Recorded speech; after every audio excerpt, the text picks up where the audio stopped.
গুরবে নমঃ। ভরতের অবস্থান কিরকম না, একটা খুব সুন্দর ছোট্ট গল্প মনে পড়ে গেল। সেইটা দিয়ে আমরা শুরু করি আজকে। বড় অদ্ভুত সে গল্প। ভিডিও চালু রাখতে হবে, ভিডিও চালু রাখতে হবে, আমি সকলকে দেখব।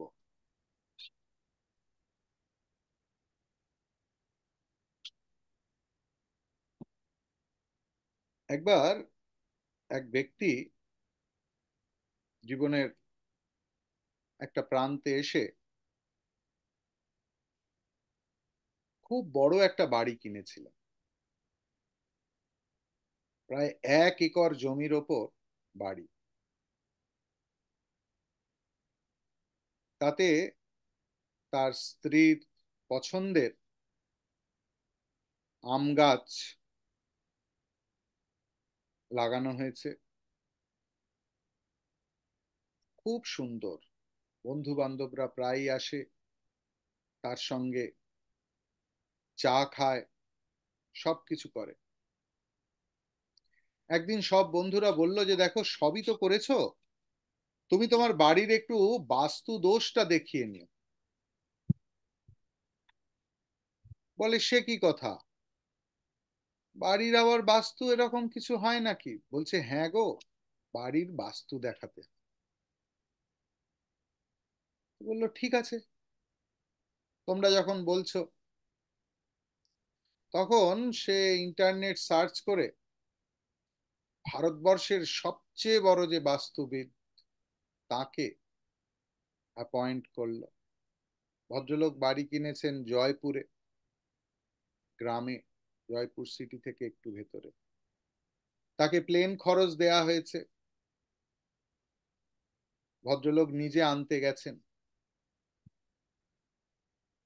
জয়পুর এয়ারপোর্ট থেকে নিয়ে তাকে রাজস্থানি খাওয়া খাওয়ালেন একটা রেস্টুরেন্টে।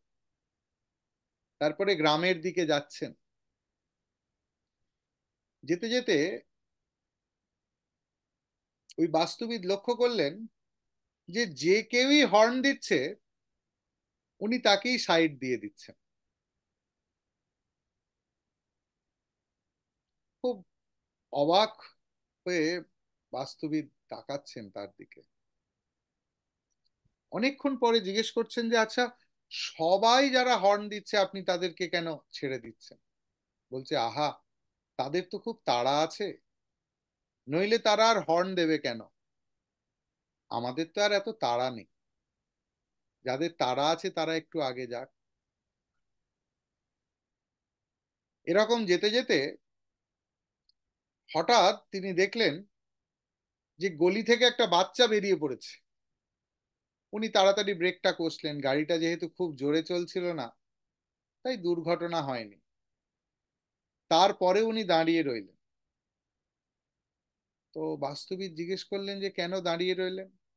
না, আমরাও তো গ্রামের ছেলে, খেলাধুলা করার সময় একজন কেউ এইভাবে দৌড়য় না, তার পেছনে নিশ্চয়ই আর একজন আছে। সত্যি দেখা গেল যে কয়েক সেকেন্ড পরে আরো দু তিনটে বাচ্চা দূর দূর দূর দূর করে তার পেছনে ছুটেছে, খেলা হচ্ছে। বাস্তুবিদ হাসলেন। তারপরে বাড়ির সামনে আসছেন, প্রকাণ্ড দেয়াল, প্রকাণ্ড গেট। বাড়ির সামনে আসতেই উনি দেখলেন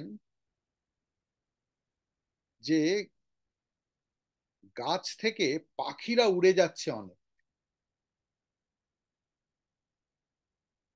তো উনি ওনার দারোয়ানকে এইভাবে হাত দেখিয়ে বললেন এখন যেন গেট খুলো না। আর বাস্তুবিদকে বললেন গাড়িতে এসি চলুক, আমরা একটু পরে ঢুকবো। উনি জিজ্ঞেস করলেন কেন?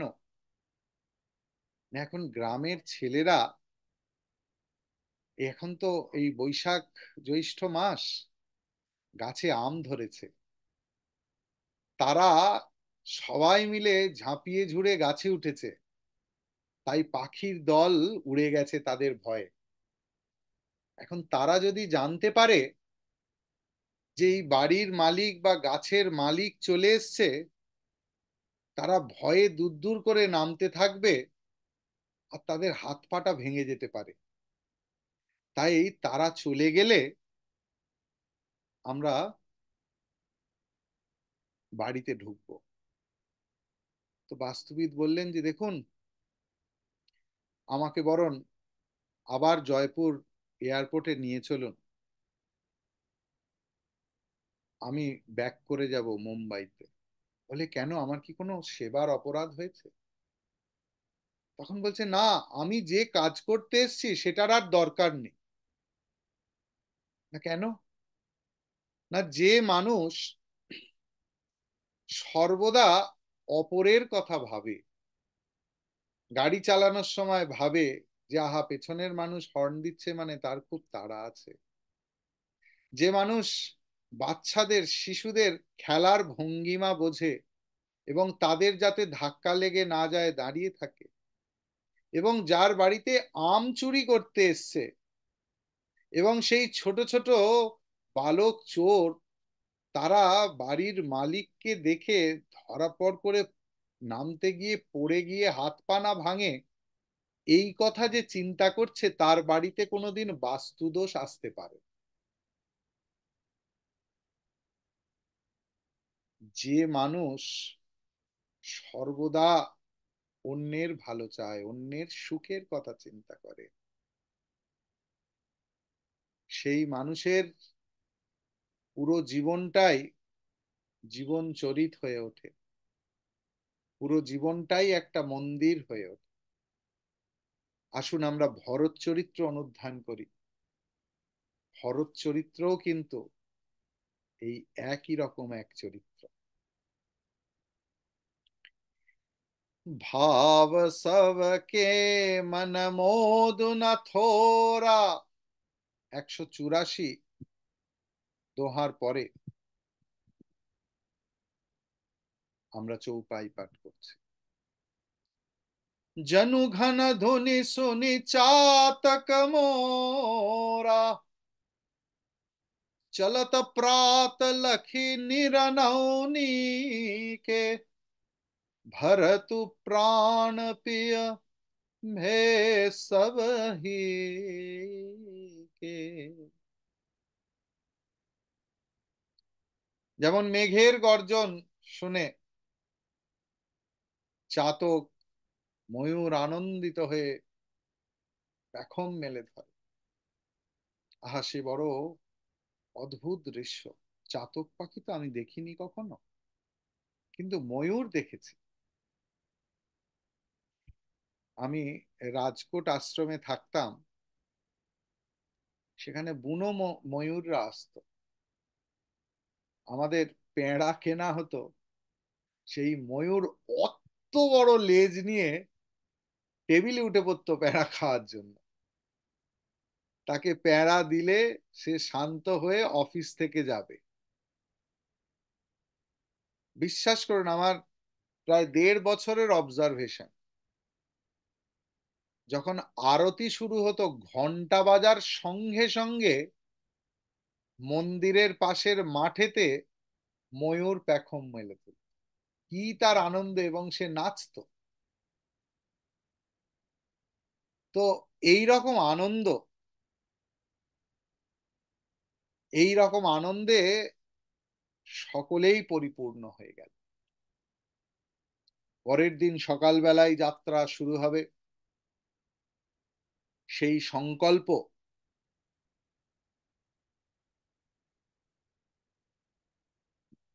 ভরতকে আনন্দিত করলো, এবং সবাই এর কাছে ভরত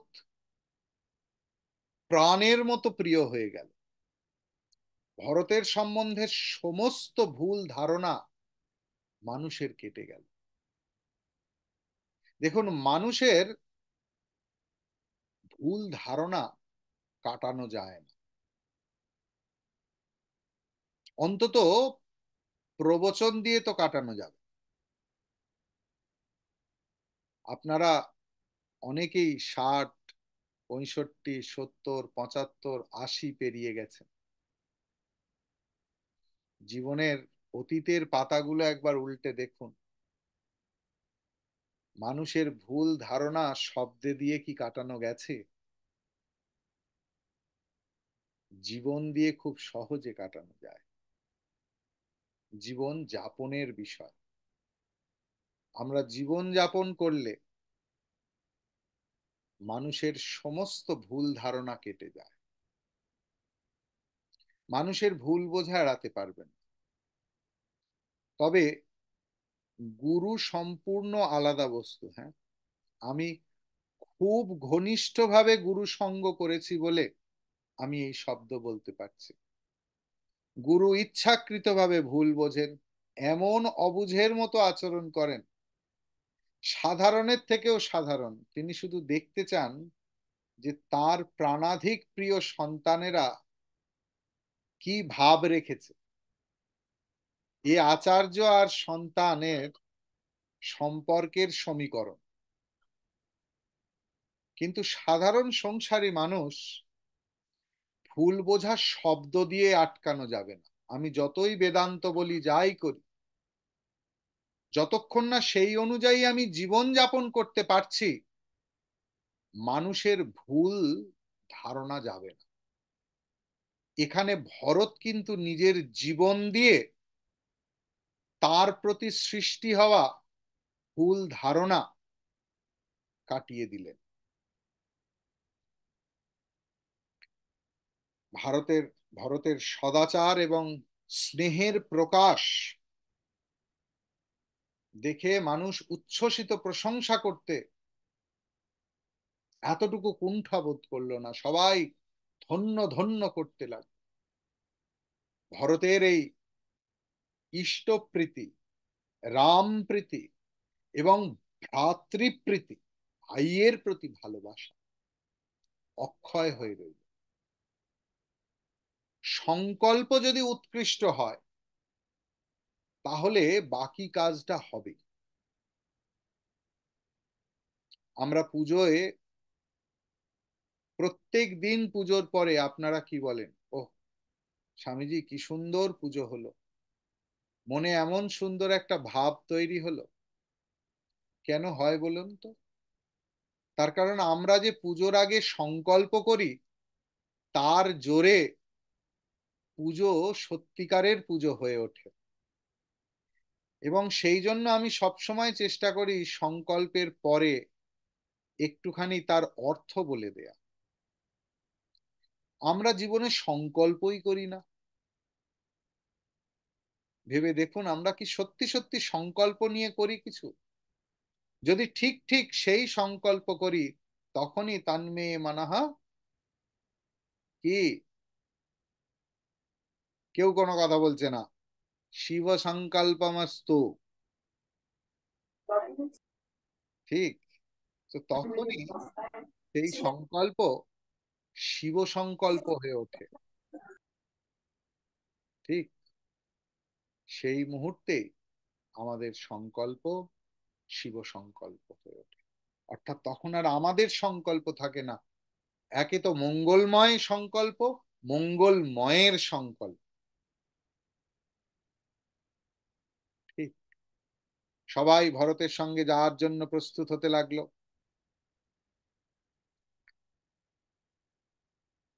বাড়ি পাহারা দেওয়ার জন্য যাদেরকে থাকার কথা বলা হলো, একে অপরের চুরি করবে না, বহিঃশত্রু। তার কারণ রামরাজ্য মানে তাই যেখানে কেউ তালা লাগায় না। এখনো ভারতবর্ষের এই জায়গা আছে।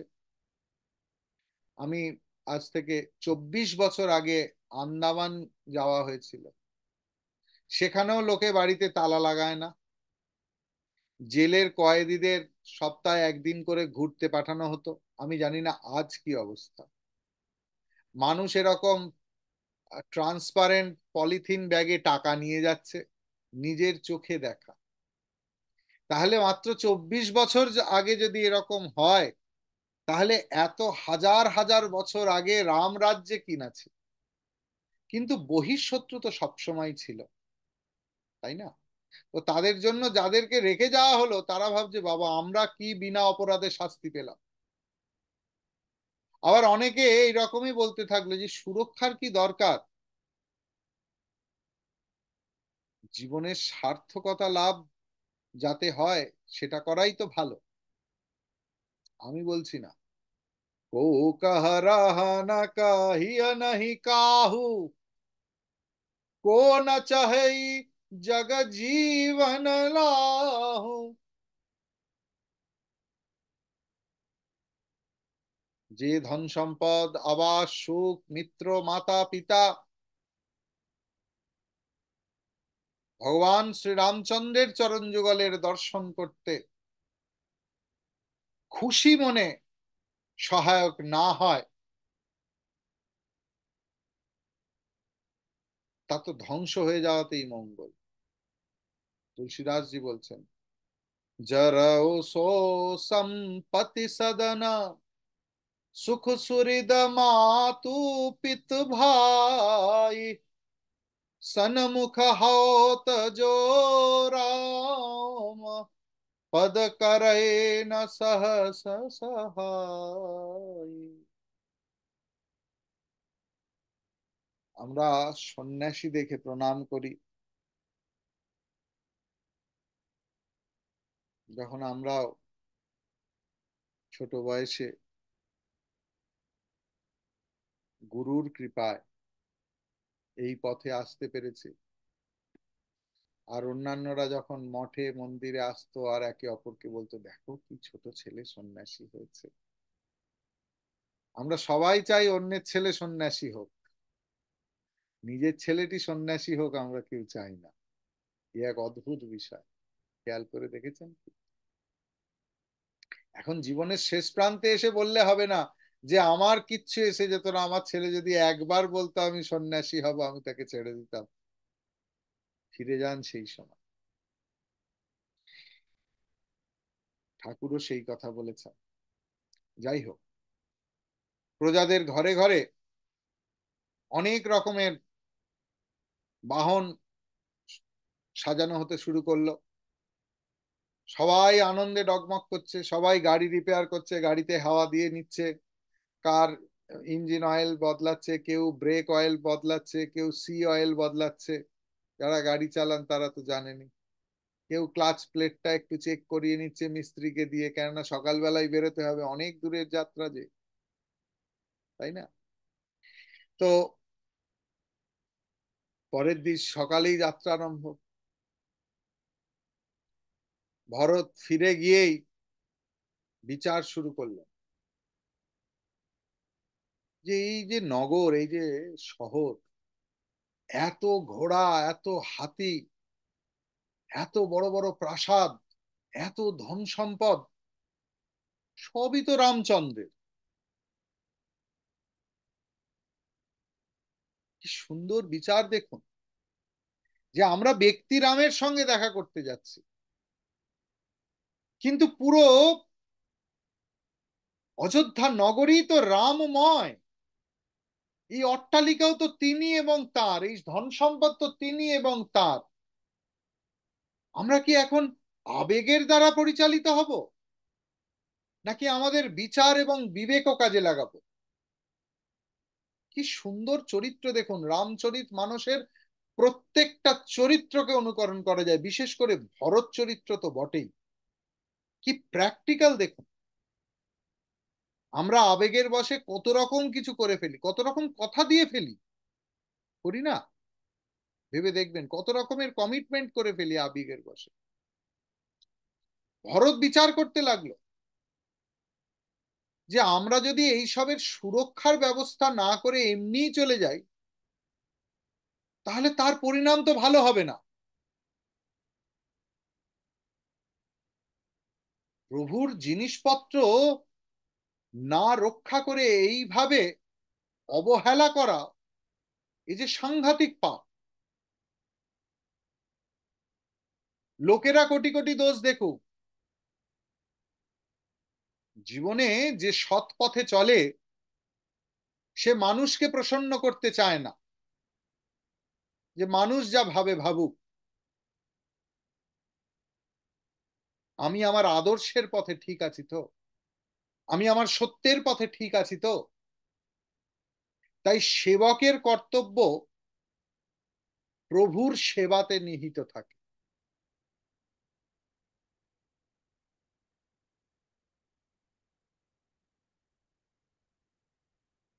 এরকম হয়েছে, কেউ কেউ এসছে গরমে, আমি তাকে হয়তো বলেছি কোনো একটা বিষয়, ক্লাস আছে বা কিছু, যে অফিসে বসে, বাকিরা সবাই চলে এসছে, তারা তো আর আমার সঙ্গে ফোন করেনি, তারা এসি খুলে বসে আছে,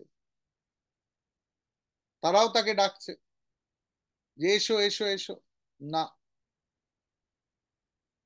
কেউ ভাবলো বাবা ওর কি গ্যাদারে বাবা, কি অহংকার, কি জেদ, কিন্তু সে জানে যে আমার প্রভু আমাকে বলেছে এখানে বসতে।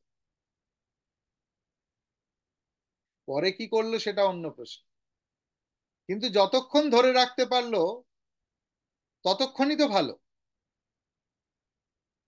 সুতরাং যারা প্রভুর সেবক, তারা শুধুমাত্র তার সেবার কথাই চিন্তা করে, তার ভালো মন্দ, তার খারাপ লাগা ভালো লাগা, লোকের ভালো লাগানো খারাপ লাগানো সে বুঝে গেছে জগৎকে তুষ্ট করা যায় না, যত কিছু করা যায়। জগতের জন্য 99 খানা ভালো কাজ করো আর একটা খারাপ কাজ করো, জগৎ সারা জীবন সেই খারাপটুকু মনে রাখবে।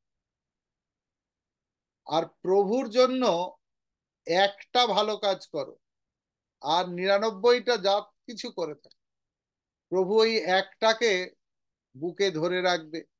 সে সকলের কাছে বলে বেড়াবে, জানো ও এইটা করে, জানো, তার ভালো গুণের প্রশংসা করে। এই হলো প্রভু বা গুরুর লক্ষণ। তো এই সব চিন্তা করে ভরত তার বিশ্বস্ত সেবকদের ডেকে পাঠালেন, এবং সেই সেবকরাও দেখুন প্রত্যেকেই প্রত্যেকের বিশ্বাসী লোক খোঁজে, কিন্তু দেখবেন যারা অ্যাডমিনিস্ট্রেশনে থাকে, যারা বড় জায়গায় থাকে, তাদের একটা কমফর্ট জোন থাকে, খেয়াল করে দেখবেন তারা সেই লোকগুলোর বাইরে নড়বে না। তার কারণ জানে যে এই লোকগুলো ছাড়া আমার, হয়তো মানুষ অনেক কিছু করবে, তারা হয়তো কিছু নয়, কিন্তু তার কমফর্টের ডাক্তার আছে, কমফর্টের উকিল আছে, কমফর্টের, তার সব এই কমফর্ট জোনে সে ঘোরাফেরা করে। তার কারণ সে ওই চিন্তাগুলো আর ভাবতেই চায় না, তার চিন্তাগুলো ওরা ভাবে। ভরতেরও কিন্তু এখানে সেই রকম সেবকদের ডেকে পাঠালো, যারা স্বপ্নেও ভরতের প্রতি যে ধর্ম, ভরতের প্রতি যে কর্তব্য, তার থেকে বিচ্যুত হওয়ার কথা স্বপ্নেও চিন্তা করে না। ভরত তাদের বোঝালেন যে দেখো কেন তোমাদের নিয়ে যাওয়া হচ্ছে না, এবং তাদেরকে চার্জ আপ করলেন, ধর্মের উপদেশ দিলেন, এবং তাদের যথাযথ কাজে নিযুক্ত করলেন। তুমি এটা করবে, তুমি এটা করবে, তুমি এটা করবে।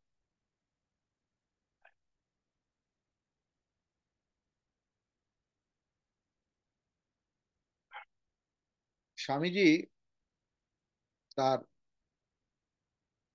এক সন্তানকে, স্বামী বিবেকানন্দ,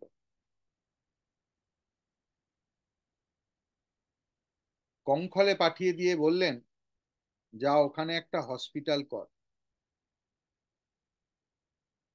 আর বাংলাকে ভুলে যা, আমৃত্যু। ভেবে দেখুন, কঙ্খলে কিচ্ছু নেই, একটা চালা ঘর দিয়ে হসপিটাল তৈরি হয়েছে ভাড়া নিয়ে। তারপরে সেটা বড় হয়েছে, এখন তো অনেক বড়, উত্তরাখণ্ডের সমস্ত সাধুরাই ওখানে চিকিৎসা নিতে আসে, কেননা ওখানে অ্যাবসলিউটলি ফ্রি অফ কস্টে চিকিৎসা হয়।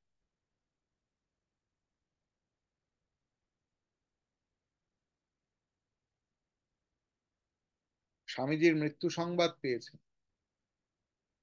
স্টেশনে এসে ট্রেন ধরতে গিয়ে স্বামীজির কথা মনে পড়ে গেল, গুরু বলেছে তুই বাংলাকে ভুলে যা, তুই ওইটা নিয়েই পড়ে থাক, ওতেই তোর মুক্তি। ফিরে এলেন, এই হলো গুরু সেবা, যেখানে নিজের কোনো এজেন্ডা নেই, নিজের খারাপ লাগা ভালো লাগা নেই।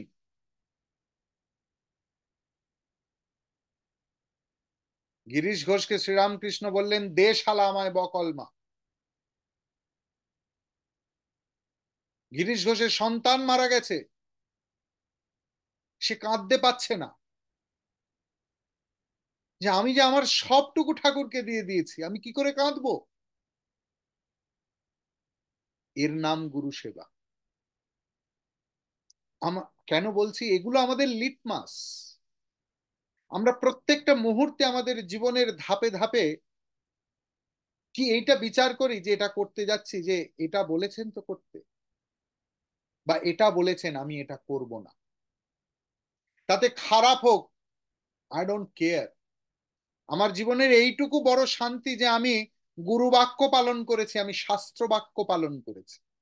একজন সাধকের জীবনে এর চেয়ে বড় কার কিছু হতে পারে না। তাতে তার মৃত্যু হলেও হি ডাজন্ট কেয়ার। এইটা একটা ছাড় জীবন। স্বামীজির যেদিন শরীর চলে যায়, সেদিন মাদ্রাজে শশী মহারাজ আর স্বামীজি কলকাতায়।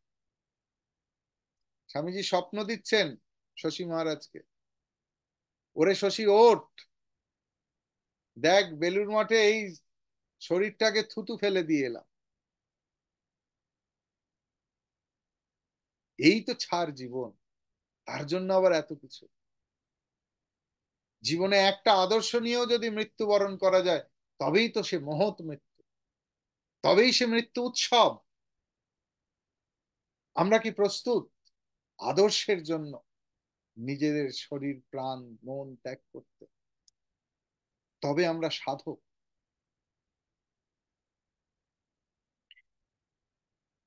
যাই হোক, সমস্ত ব্যবস্থা করলেন ভরত, তাদের বিভিন্ন কাজে নিযুক্ত করলেন। তারপরে ভরত কৌশল্যা মায়ের কাছে গমন করলেন, কইকেয়ীর কাছে না।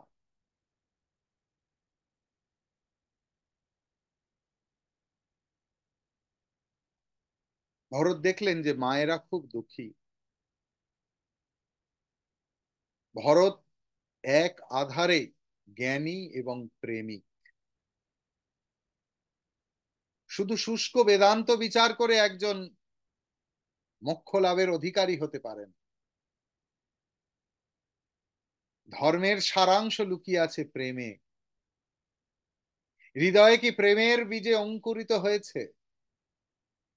অপরের জন্য ভালোবাসা রাখতে পেরেছি, নিজের স্যাক্রিফাইস করে। আমরা ভরতের জীবনে দেখব এই কথা।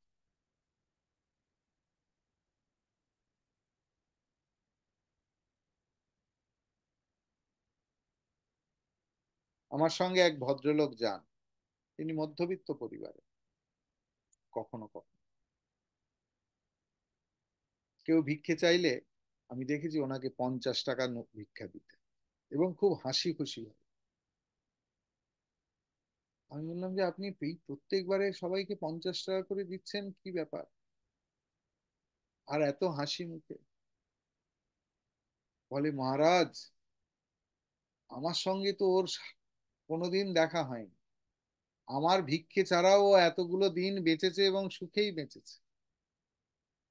ও আমাকে সুযোগ দিচ্ছে একটু দেয়ার, তাই আমি হাসবো না তো কে হাসবে?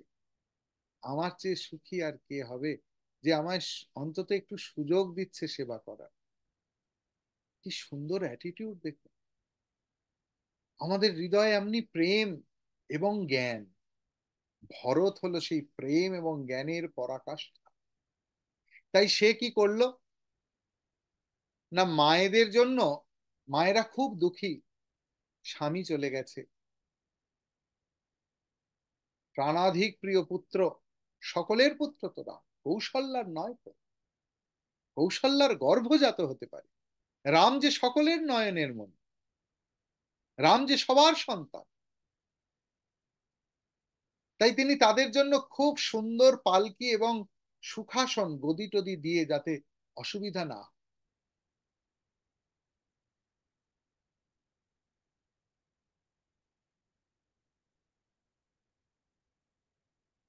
প্রজাগণ কেউ ঘুমোতে পারেনি,